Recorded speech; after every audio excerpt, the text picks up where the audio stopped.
Yeah. Okay. Okay.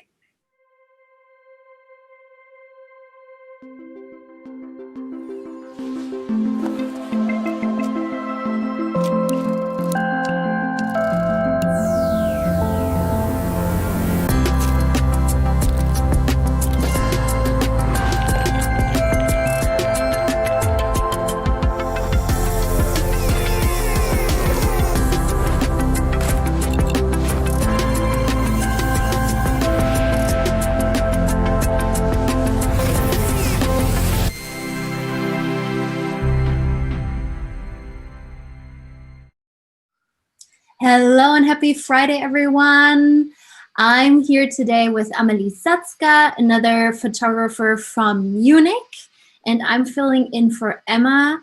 Emma can't be here today, so you have to stick around and see what I'm gonna do. And hello, Amelie, I'm so happy to have you here. Hey, thank you so much for having me. I've never been on a UK live stream, so it's really exciting for me today. Yes, it's gonna be great. The hour, I mean, you've done the German ones, the hour goes by. Like, yeah, really. It's feels like so 5 quick. minutes. So yeah, shall I introduce myself really quickly? Yes, please. Introduce yourself for all the people that don't know your work and what you've been doing. Yeah. So hey guys, my name is Amelie Satzger. I'm a photo artist and art director based in Munich, and I create really colorful, surrealistic artworks. I'm not sure if you can see my screen right now, so I can show you a couple of my images. So here you can see I'm doing mostly self-portrait. So I'm a self-portrait photographer, but of course sometimes also with models. Can see, for example, here some of my fashion shootings. I've worked with a couple of big companies such as Apple and Adobe. I've also been like the Adobe Creative Resident last year, which was like a scholarship for 1 year from Adobe, and it was really exciting and a really nice start for my freelance career, as I've been a student before. I studied photo design at the University of Applied Sciences in Munich. And afterwards, I was accepted for the Adobe Creative Residency, and that really helped me to build my portfolio and to just get into the whole scene. And since 1 year now, pretty much exactly, I'm a freelance photographer. And yeah, I've worked from home ever since. And I think that's the topic we are discussing today, because I think most of us are working from home right now. And that's why I wanted to share some tips and tricks I have for productivity at home, but also how to get inspiration for new photos, and maybe also some tips and tricks of how to shoot self-portraits at home if you don't have a model, which probably most of you don't. Yeah, that sounds super exciting, because that basically means you started freelancing full-time right when the lockdown started, right? Yes, that's true. Like basically the scholarship, like the 1 year at the Adobe Creative Residency, was mostly like freelancing, as we've been working alone from home, but we had like our weekly calls with our manager, and we had like a couple of other side projects going on, but mostly it was like freelance work. So it's kind of like I'm working as a freelance photographer for 2 years, but like for real, it's only 1 year. Yeah, that makes sense. And you already touched on the topic. We're going to talk about productivity and working from home, a little bit about inspiration. And if you have any questions, you can join us on Behance. If you're watching on YouTube, come over to Behance. We have a chat open. I'm just going to say hi quickly to everyone that is joining us today. Sean is here, Gareth is here, Oliver, Andreas, Camilo is here. So if you have any insights or questions, please let us know. And I'm just gonna ask Amelie whatever you ask in the chat. And so let's jump right into the topic. We want to know, how do you plan your shoots? How do you stay productive at home? How do you do that? And what are the tips you have for people when it comes to working from home?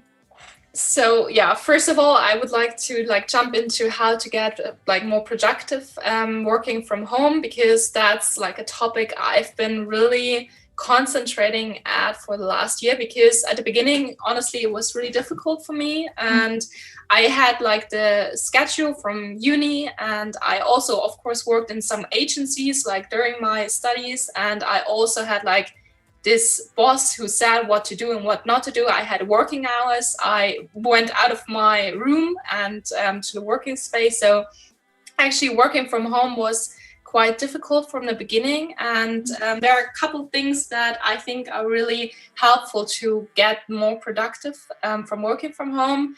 And the first tip I would give anybody who struggles with that is to, I think everybody heard about that, is to get a really good morning routine. Because like for me, especially in times right now, it was really struggling, because when I woke up, I first of all thought about all the things I had to do, like all the working stuff I had to do. Then I looked at my phone and saw all the bad news. And by breakfast, I was really depressed and I was not feeling motivated at all anymore. So basically what I try to do is like to implement some kind of morning routine to get me started into the day more motivated and more like inspired, and not felt really struck down by all the stuff I had to do. So basically what I do, it doesn't mean that everybody has to do the same thing, because everybody has like a different kind of mentality. Everybody wants to start the day by a different time. I'm more like the long sleeping in person. So I wake up like at 8. It's not that long sleeping in, but 8 sleeping in? but well, okay, maybe I have to explain this. Like I wake up at 8 and then like 1 hour or 2 hours, I try to like get into the day. I don't start working before, mostly like before 10 or 11. I don't start working, because mostly I just try to find the best way into the day. And there are a couple of things that I like to do. For example, like do some yoga in the morning, or I just take a shower and listen to like some morning podcasts. And what I did really often lately, when we had a little bit more sun outside, I would want to go for a walk outside and sit in the park with a book and read one of like my business books for a couple pages. And it was really nice, because usually 1 year ago, I felt really separated from the outside world. When I started working, I felt really lonely, kind of. So going outside, seeing other people living their lives, and just sit in the sun for half an hour really helped me to feel more inspired for the day. And I get some fresh air. And when I get in, I'm like, okay, I'm all ready to work. So I think everybody has their different morning routine. Mine is to like get on some regular clothes, have some breakfast, maybe even before that, like do some yoga or take a shower. Afterwards, I sometimes just only read a book for half an hour, and then I start working.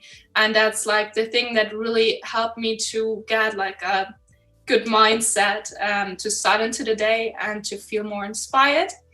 And the second tip I would give anybody who is working from home is to get like their space in their house where you work. And that's, for example, for me, it's this room. I know not everybody has a whole room to work in, but also if you only have a desk, I think that's really important, because I know that if I sit here in this room, that means I work. I actually don't use this room for anything else, which sounds really weird, because it can also be a living room, but I don't go in this room when I'm not working, because this is like my workspace, and it helps me mentally to separate like my working life from my living life, and also my breaks from my work. And I think that's really important, even if it's just a corner, if it's your desk with your laptop.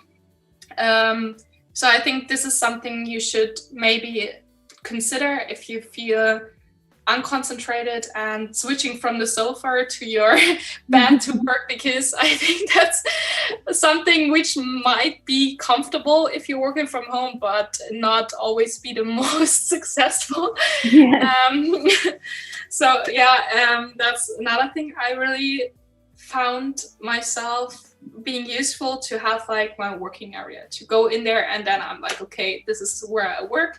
And also I think it's really really important if you're like right now I'm living at alone in my apartment, so it's actually not that much of a problem for me. But if you're living with your partner, if you're having a family, I think it's really important to communicate actually when your working hours are, because what I actually know for myself as well, I have to be better at this as well, because like my boyfriend calls me sometimes when I'm really concentrated, and then I get a call and I don't click him away, I just answer it, and that's not really helpful. And that's why you actually have to communicate, okay, from 10 to 12 or from 10 to 1 I want to work, and only like really important stuff should be mentioned or brought to me. And also that like it should be kind of quiet. I don't know how quiet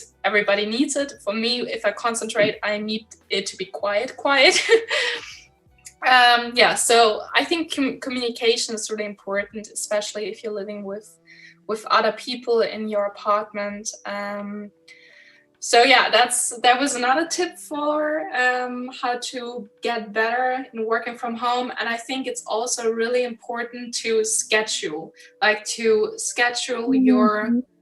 your hours. When is your morning routine? When does your working hours start? And when is the work, like when is the end of the working day? For me, for example, it depends when I'm starting, but usually between 7 and 8, I stop working, because I start really late, like at 11, then I work until 8. If I start at 10, then I can stop at 7.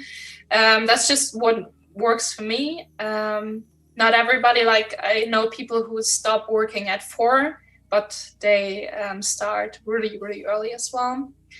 And I read a book lately and in my morning routine, which I would recommend to anybody. And some of the tips I'm sharing are actually also from the book. It's called The One Thing. And in the book, the writer mentions that to get really good in one thing you want to achieve in your life, you should invest a certain amount of hours in that thing you want to achieve, which still makes really sense. And he broke it down that like to get really good at one thing, you have to work or do the thing for 10,000 hours. And to achieve this thing within, I think it was 10 years, you should invest 4 hours per day into your one thing to get really good in it. So that's what I'm actually trying to do. That's a lot of time. It's a lot of time, honestly. So yeah, I'm not quite sure. I want to like implement it in my daily life. And I think if somebody is struggling to find like the goals and really like the one thing you want to achieve, I think a vision board is really good. I made a vision board for myself for this year, and that actually helps me to visualize what I want to achieve during this year and what my one thing is, what I'm working for, and what I should invest my time in instead of like answering useless emails or whatever, you know. So I think there is a lot of stuff you can do during the day, but just a really tiny amount of stuff you're doing is actually getting you somewhere. So you should really be considerable about what you want to invest your time in. Yeah, so actually that's what helps me to be a little bit more productive, like the morning routine, having a space, communicating with my partners, and also to try to block like a 4-hour time slot during the day to do just the one thing which is important for me. Of course, sometimes you have projects which are really urgent and need to be done within a certain amount of time, and then like things have to shift, but I try to be really like stick to my routine and try to stick to the 4 hours per day. I have a question for that, because I also try to have a really healthy morning routine with all these like getting up, not checking my phone, trying to do some yoga, going for a walk with the dog. Like the dog obviously has to go out, so that's good. Yeah, that's actually good. Go out. But how do you manage to stick to your routine? Because for me, coming up with the routine was not the problem. The problem was actually sticking to it. Do you have any advice for that, maybe? Well, I wanted to make it a routine that I don't check my phone in the morning as well. I couldn't stick to it, honestly, but what I stick to was that I don't check the news in the morning. I just see like, are there any new like messages I get, and that's it. That's basically it, what I'm doing. I'm just quickly looking on Instagram, but not answering to any of my messages or any of the comments. It's just for my, like, that I mentally know I'm okay, nothing bad has happened. Yeah, I don't have to react really, really urgently to something, and then I'm okay, and I know what to do later on. And yeah, that's what I actually do. And I try to stick to my morning routine. I think you have to be really strict to yourself. And that's something I kind of struggle with from time to time as well, especially if I don't feel really happy at the moment with the whole situation. I just feel sometimes like lying in my bed all day. But I think finding something that makes you happy in the morning is like the best thing to get you out of bed and keeps you wanting to do the morning routine. So that's what I actually try to do. I try to find something that makes me happy, and if it's like at the one day it's like doing yoga, and at the next day I'm like, okay, I just want to have a really good, nice breakfast and want to watch one of my favorite series, like one episode of it, and that makes me happy for the moment. I just try to like implement my morning routine with my daily mood as well. But there are like kind of ever recurring structures, like either I do yoga, either I like do a nice breakfast, or I go for a walk, and that are things that can be switched, but the morning routine stays the same. Like the amount of time I invest in it stays the same, if that makes sense. Absolutely. I think that's so important, because I think for me, I thought that a morning, like you get told the morning routine should look a certain way to be healthy and perfect. But I think it's so important to listen to yourself, do something that you want to do, that you enjoy doing, because that's at least what helps. What is working for me, because at the end of the morning routine, I just want to start my working day really motivated and just feel really inspired and good. And I just try to do like the morning routine within a certain amount of time, and want to have that goal at the end of the morning routine. And I always have breakfast, so it's like about being healthy. I always have the same thing, or mostly the same thing as a breakfast. Sometimes I do a smoothie, that's like the more fancier stuff, but sometimes I just have like regular cereals, and that's it. Yeah. We have one question from the chat, but I think you already mentioned that you like it silent. But Laura is asking, do you listen to music / podcasts while working, or silence works better for you? Well, it depends on what kind of work I'm doing at the moment. Usually I think it really depends on what kind of person you are as well. I think for me, it is really difficult to concentrate when I'm listening to something, because when I listen to something, I'm really like into it. And when I'm listening to podcasts, I usually go for a walk or something, because that's not something I really have to concentrate on. If I edit my photos, I usually don't have to concentrate that much. So I usually listen to podcasts or some kind of audiobooks, which I really, really enjoy. Like that's my favorite part of the day, if I can just sit there, listen to my audiobooks and just edit my photos. That's like the best part. But if it's like emails, I could never answer emails if I listen to anything in the background, even if it's just music. I just want to concentrate. And also, like if I'm searching for inspiration, sometimes I listen to music, but usually my thoughts are so fast that I just feel like it's distracting myself if I listen to anything. So yeah, I think it depends. It depends on the work you're doing. Sometimes, sometimes even my neighbors are quite loud, so that's a point where I just listen to music, because it's just this it's like this nice aura of my own inspirational space. So that's when I turn in my music to get into the right mood and not get distracted by other people in my house. Yeah, no, I can completely relate to that, because I think editing for me, listening to an audiobook, I don't know, it makes it so nice, and I completely lose track of time, especially if it's a long audiobook. Yeah, like, oh my god, it's been 4 hours.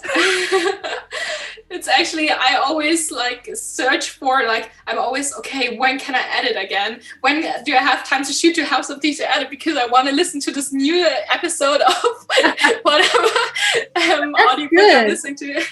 Like combining something that work-wise with something that excites you, you want to edit it, which is basically it's work, but you combine it with something that you look forward to, so you actually get it done. So that's great. Yeah, and also you can listen to audiobooks, to real books, business books, which I'm doing lately as well, to download some of the business books I wanted to read, because I don't find enough time to read all the books I want to read, and then I can listen to them while I'm editing. So yeah, that's great. Do you listen to music while you shoot? Because I always listen to music when I shoot.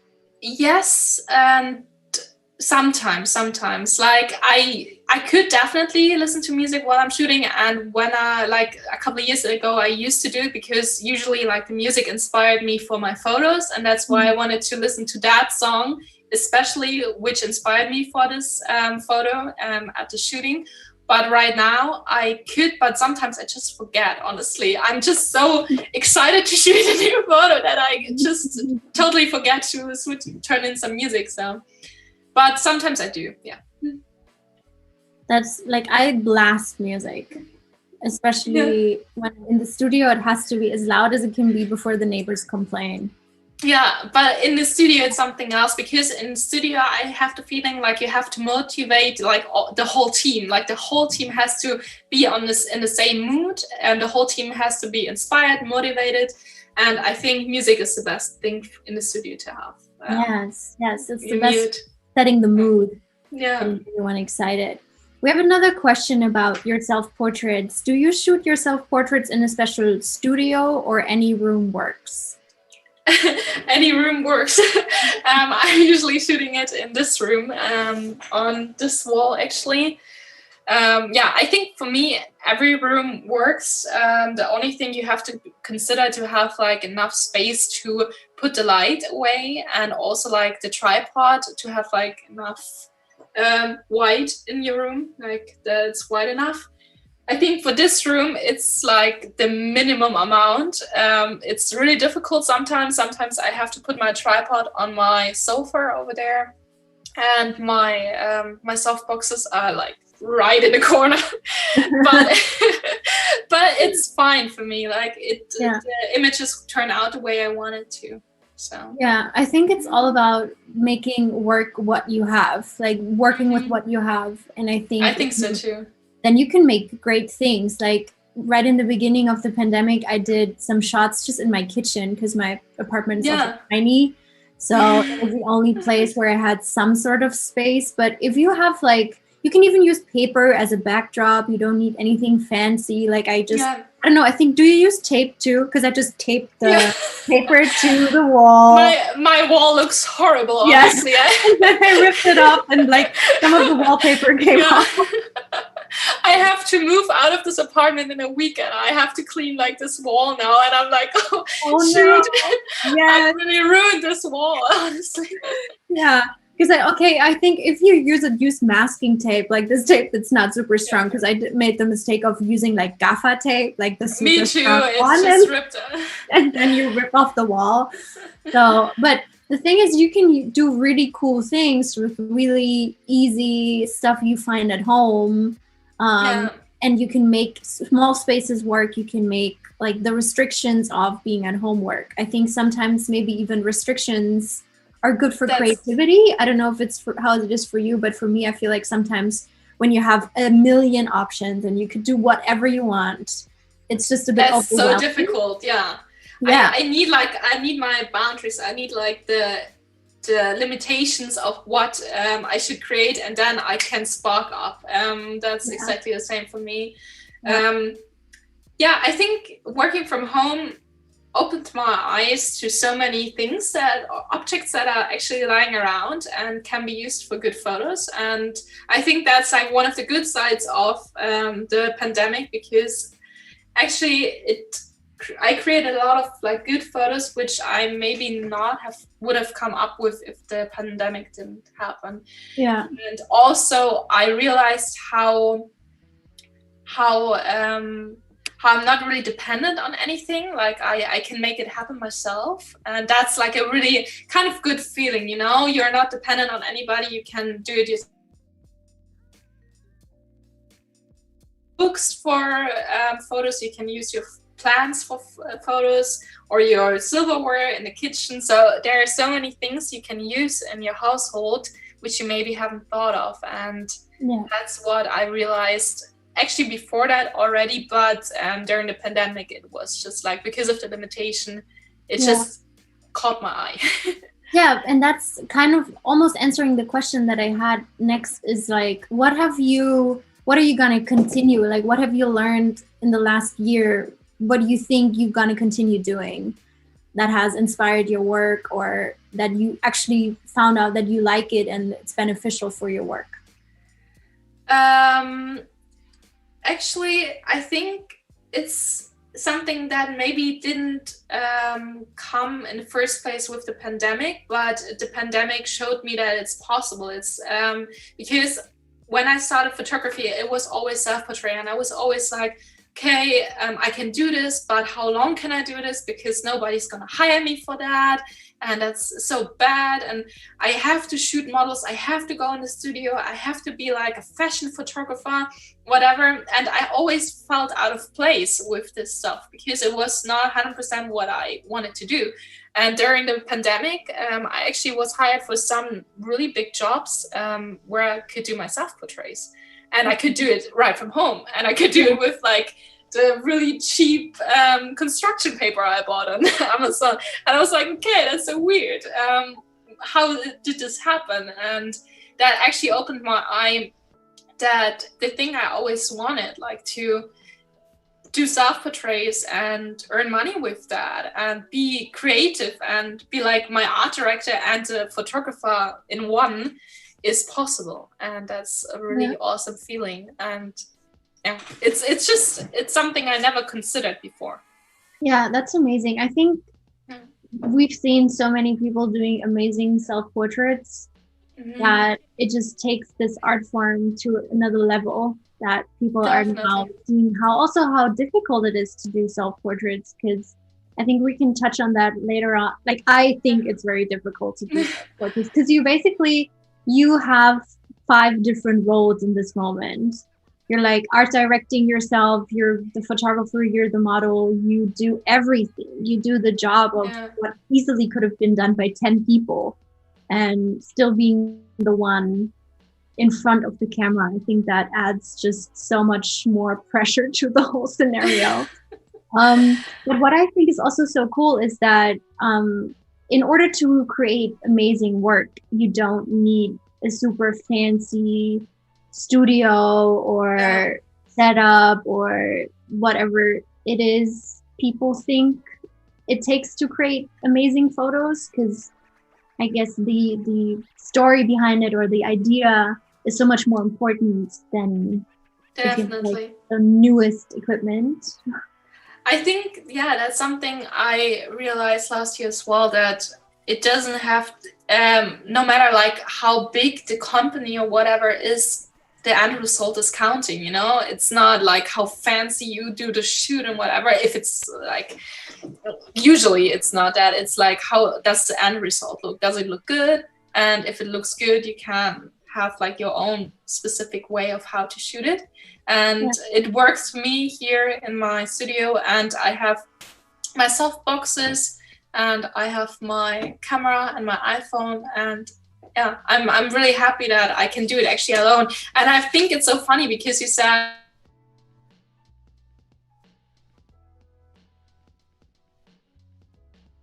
at the beginning, and that's why I said that I felt a little bit out of place at the fashion shootings and stuff like that, is because I felt really difficult to sometimes communicate what my idea was with other people. And I've learned it over the years. I can do it now, but at the beginning I felt like I have to do mood boards for everything because I couldn't like actually explain it by words to how to do it. And also I always had a feeling, oh, can I please do it myself? Because like the model, I had the feeling sometimes didn't really express the mood in a way. And I just was like, okay, I want to do it myself because I know how I want it to look like. And that's so much easier if I just do it myself, because then I don't have to communicate it, kind of. But I think it's really how you grew up with, and it's a process in learning, and that's with both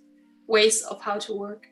Yeah, but about gear, we have one question, because I think you mentioned your iPhone too, and I think that's so cool that you also, I think you shoot with your iPhone as well, but someone's asking, what camera do you use for your work?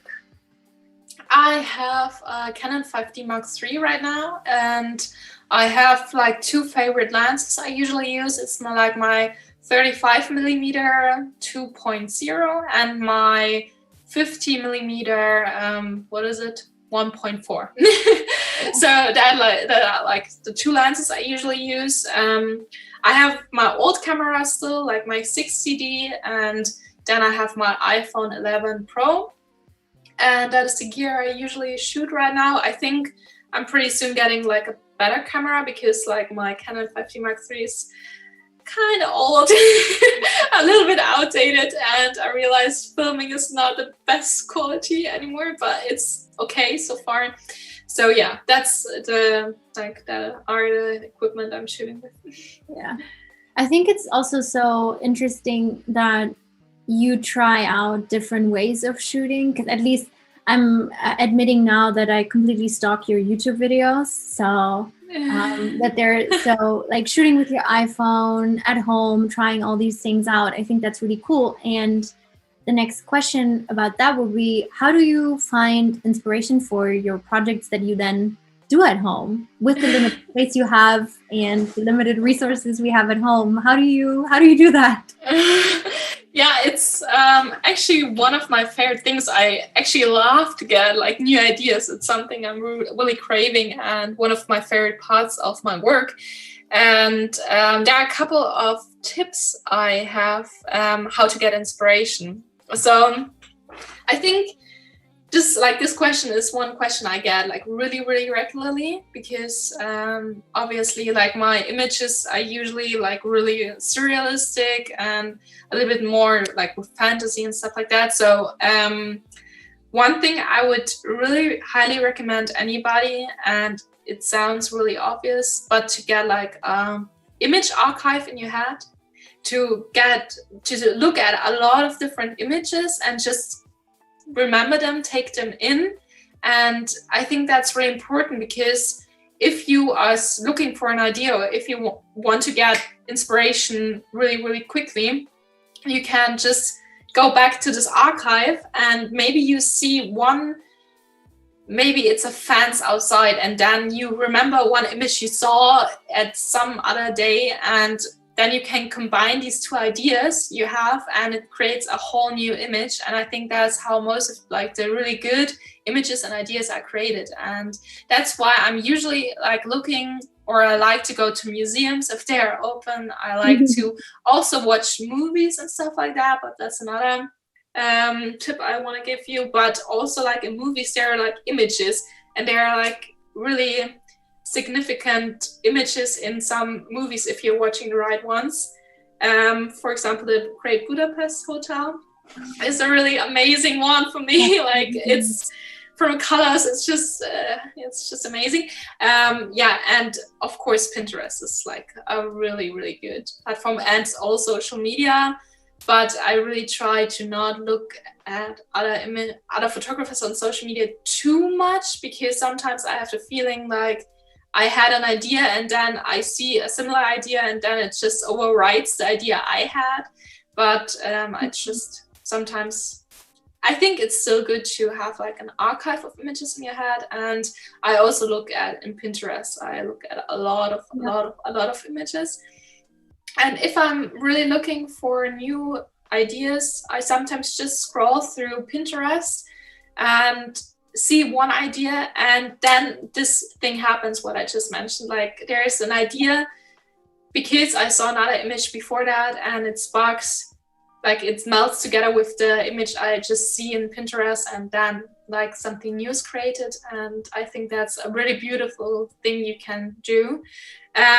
When I just feel really stuck, and often I just don't feel like sitting in front of my laptop for another hour when I just want to get inspiration, I just try to go for walks. I think that's something which is really, really good as well, especially if you're going different paths than you usually would to your supermarket and back. Because especially if you consider like the seasons, like in winter time, everything looks different, especially if you have snow, of course. And there are some things which you have seen a million times, but when there is snow on it, it looks so much more mystical or different, and you can create another photo idea with that. But also I think going on walks is really cool, because I found so many cool places there. Like I have one, I don't know if you can see my screen. Oh yeah, I think I can't. Maybe I have it here in my work. Here. Yeah, for example, this one I just found by going on a walk, because like it was an underground station, and these red tiles I found really inspiring. And what really helps me, if you have one idea you really like and one photo you really like when you created it, you can go on from there, and you don't have to like get a brand new idea for every photo, but you can make a whole series out of it. And I think that's something which is really cool, because then I search for other cool spots which are colorful, where I can continue this series.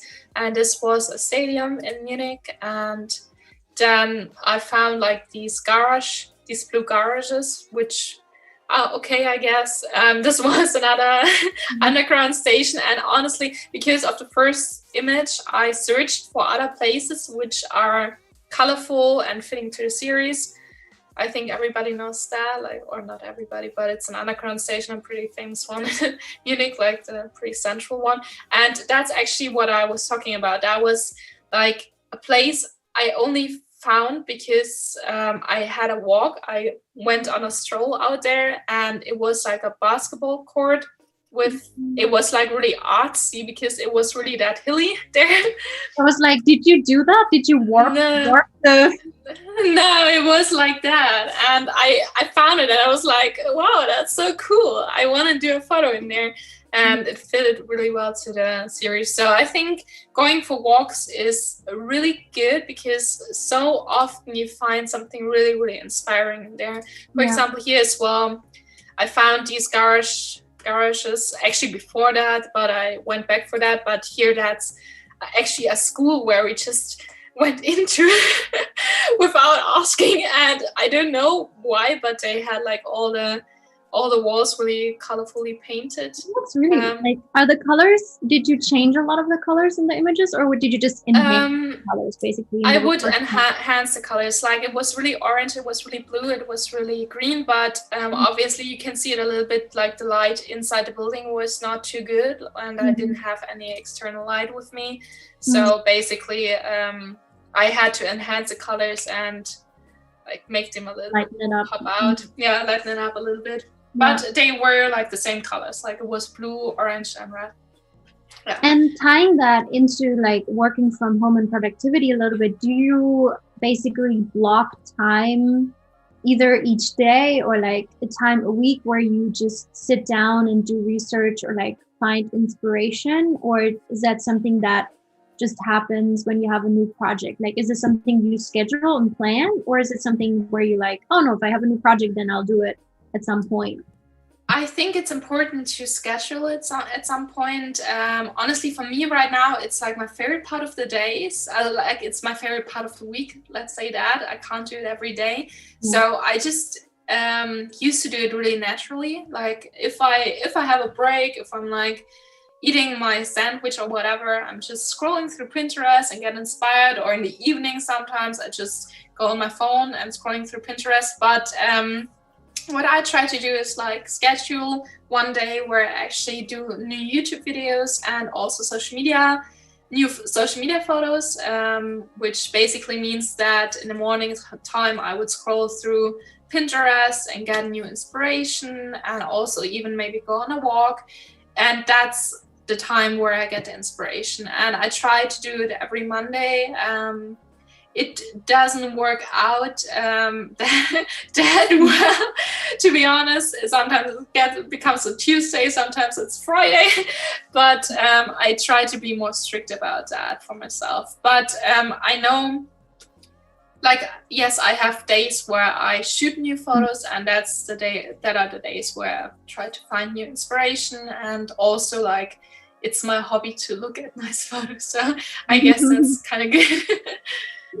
We have a question about that. Gareth is asking, using Pinterest, does Amelie, like, do you search for images, like image search, or do you just open it and scroll through? Because he says, I find Pinterest just keeps showing me more examples of pins I've already saved. So how do you find new inspiration, basically?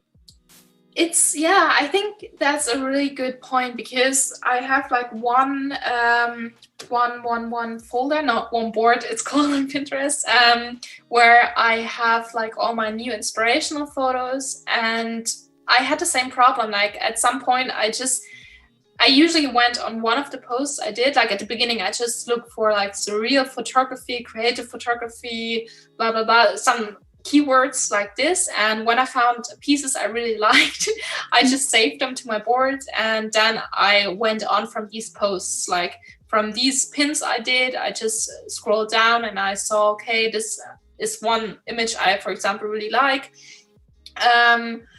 But I had the feeling like I went into a circle at some point, because like at some point I looked through all the pins underneath, like the pins I already pinned, and I didn't like any of the ones anymore.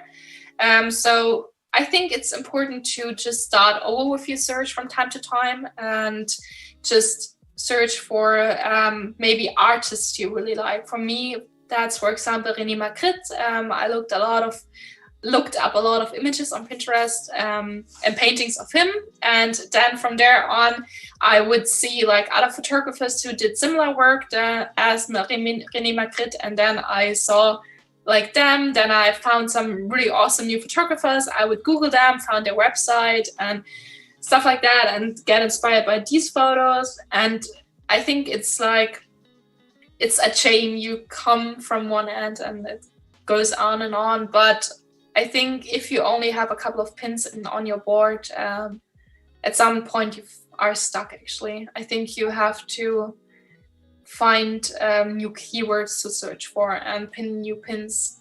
Yeah, that makes a lot of sense. We have another question about work. So we're going to go into the work topic now. Camila's asking, what's the hardest part of being a freelancer?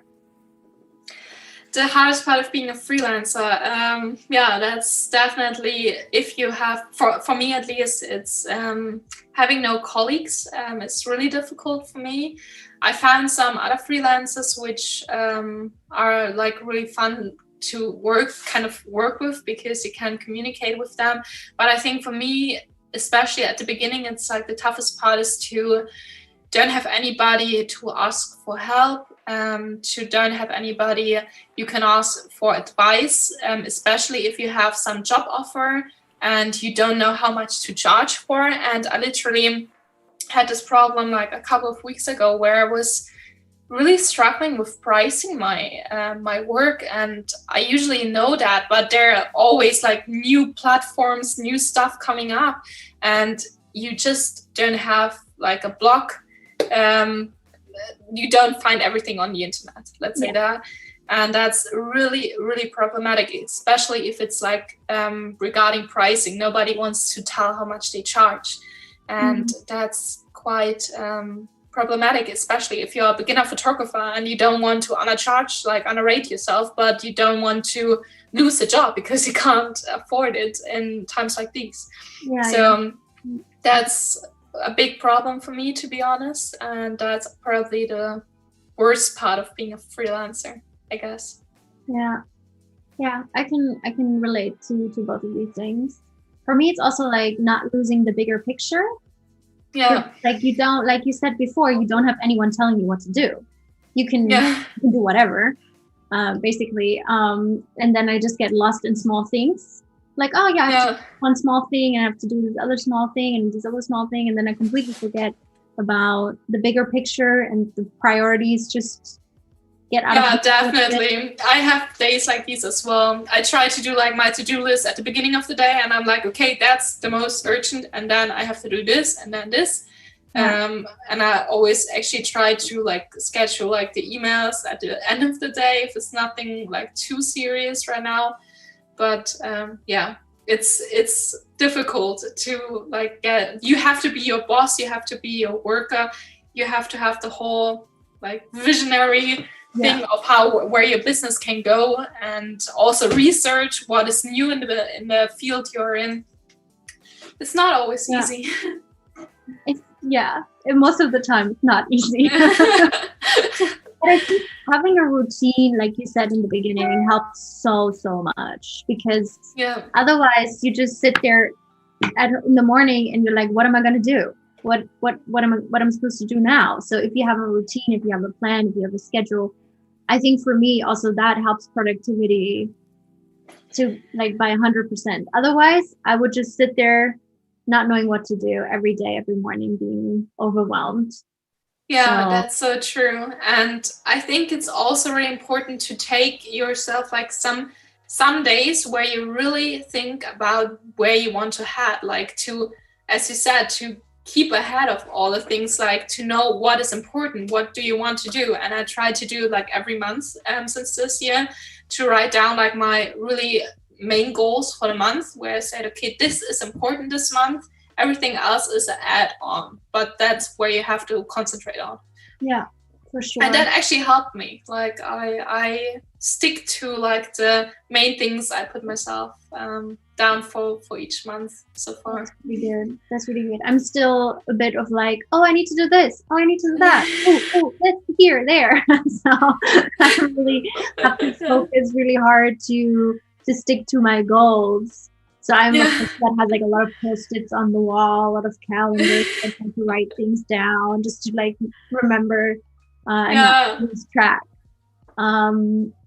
We have another question that I also think is quite interesting. Angus is asking, did Amelie's year with Adobe change her work/approach, etc.? Sorry? Yeah, I didn't. Your year with Adobe changed your work/approach of what you do? Yes, it probably did, because like during the Adobe year, I had the feeling like there was no pressure at all. I of course there was some pressure because you were chosen and you were one of the few and you have to do something good out of this year, but was no pressure Adobe wise, like what to do, and they just wanted you to like succeed in whatever you want to succeed in.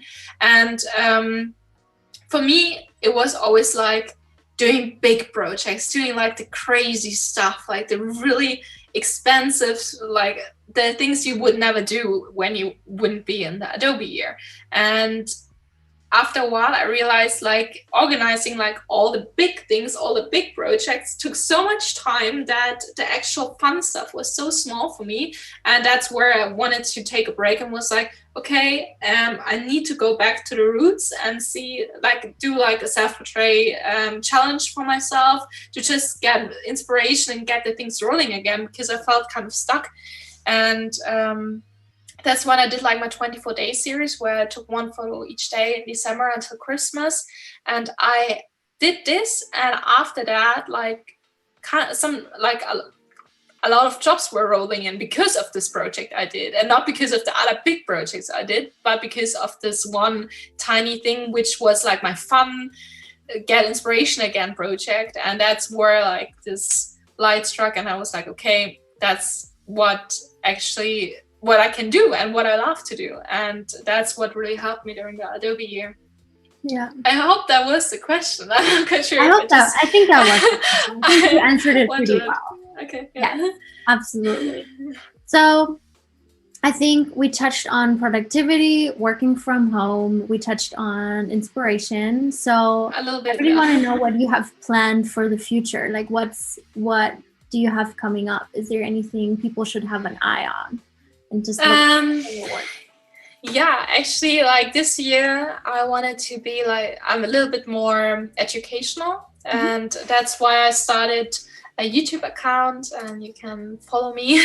I actually upload one, it's Amelie Satzger. I think you can't see my screen so far, but I uploaded a couple of videos, and I explain a lot of different things, like from what gear I use, how I build my studio, some photo props tips, my Instagram and TikTok strategy for this year, etc. So I have a lot of different topics, and all about like how to get inspiration and how to start a creative career, basically things that I struggled with at the beginning, where I didn't know how to do it, because it's not that long ago that I had problems with that. But I had the benefit of having like the Adobe year, having mentors which are also in like this business, helping me to succeed. And that's why I wanted to go a little bit more into the educational stuff.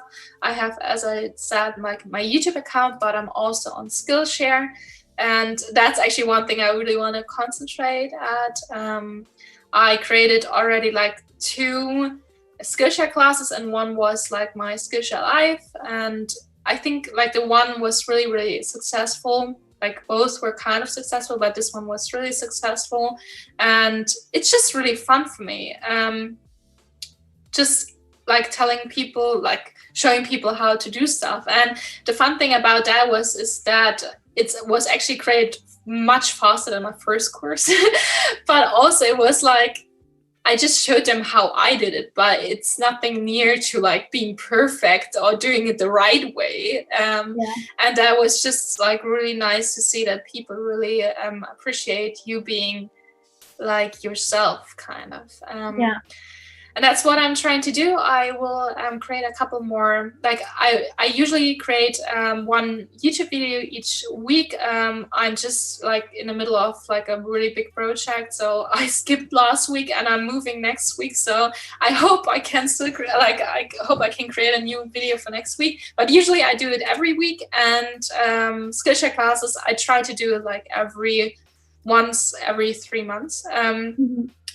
Also, of course, I want to like reach out to more clients. Like some of my dream clients, I wrote down some of my dream clients at the beginning of the year. And I think it's difficult for everybody. I just have the feeling I'm so shy. I don't really know how to communicate myself. So far, like most of my clients just reached out to me. But one of my big goals this year is to like go out there, introduce myself to new people. And yeah, as well, being more social, like on social media. That's amazing. Just a quick question, but I think I don't even remember, but your YouTube channel is not in German, right? It's in English. It's in English, yeah. Yeah. It's I don't even remember. Like I watched a lot of videos and now I'm thinking, was it in English? Was it in German? I don't even remember. No, it was in English.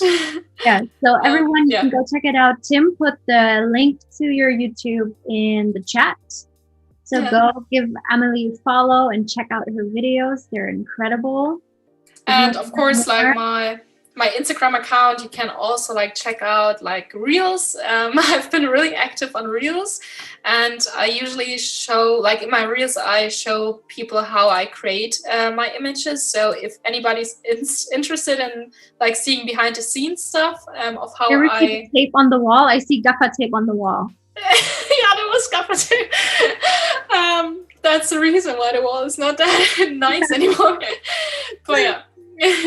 I usually tape my stuff on the wall. it's not always gaffer tape, but it's usually like really like sticky stuff, which doesn't come off the wall really easily.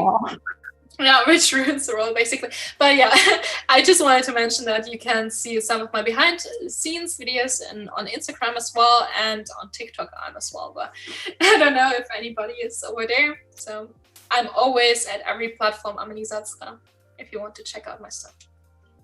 That's amazing. Thank you so much, Amelie, for sharing all your insights on so much product. I feel like I have to change my morning routine now. A little bit, but I think it's really good advice. It's something that I know I have to do, but I'm kind of procrastinating even doing that. So really having good to hear it again, to be reminded of that it actually I think everybody has to listen like to their bodies, and also be careful about like your mental health, especially in like times like these. So I actually at the beginning of the year I was like, I'm gonna do this, and after like 2 weeks I'm like, okay, start slowly, please. You can't do everything by once, and that's one thing I really implemented, and it really helped me. So for me it's also like trying out new things. Like, it's okay if one thing doesn't work for you. You can try something else if you think that's better. Because I'm really hard at admitting that stuff doesn't work for me. And then I'm like, no, it's okay if you stop doing yoga, if you feel like it's not helping you in the morning, maybe try it in the evening or something. So I think it's really fine to try out different things and explore what works. But I completely feel having a schedule. Having a schedule is just key for me. Yeah. Otherwise, I'm all over the place. Yeah, and also what helped for me was like having like some also evening routine. Like I say, okay, it's over at 8, and then I have like my dinner. I always cook myself something, and I don't know, it's probably not for everybody, but cooking for me is like my chilling area. I really love cooking. I love to, even though if I'm not hungry, I love cooking. That's like how I can chill in the evening. And because like when I was studying, for example, I was working until late hours almost every day. I was like until 12, 1 a.m. And now I implemented like my working hours are until 8. And I have the feeling that's so much more healthy for me. And it's really good that I really stick to it as well. So I think it's something. Tim is already reminding me to say what we have coming up. Oh yeah. Is that what is reminding me of? But I'm going to say it so before I forget. So we're going to have photography with Joe and Julia on Monday. We have Adam and Robert on visual effects on Wednesday. And on Friday, we have our third session off. It's going to be hands-on design with Irene and Natalie. So watch out for that, because the hour is already over. As predicted in the beginning, it went by as if it was only 5 minutes, I feel like. Yes. So fast. And once again, thank you so much, Amelie, for being here today and chatting with us and sharing all your insights and knowledge on productivity and working out at home. Go follow Amelie, go watch her videos. And I hope you all have a wonderful weekend and a wonderful rest of your day. Amelie, thank you. Thank you so much for having me. It was really awesome being here again. Bye, guys. Bye, guys.